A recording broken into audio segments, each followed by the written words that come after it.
Filip, dovol, aby som ťa teda v mene klubu privítal v našom klube.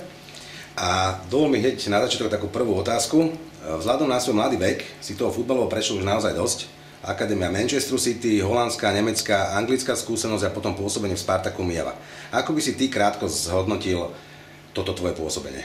Ďakujem za privítanie. Tak ja by som zhodnotil, každé moje pôsobenie malo plusy aj minusy. Ja som rád za tieto skúsenosti a dúfam, že ich zúžitkujem a dúfam, že sa mi bude dariť v Slovane. Dnes si hráčom Slovana a v Slovane sú hráči pod drobnohľadom fanúšikov ako aj médií. Si na toto pripravený? Tak určite toto prináša futbal a ja si myslím, že každý futbalista by mal byť na toto pripravený.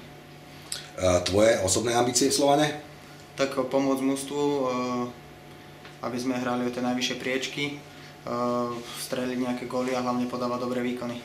Tak my ti želáme teda všetko dobré v belasom drese a prajeme ti minimálne také pekné góly, za aké si dostal cenu gól mesiaca. Vítaj medzi nami. Ďakujem.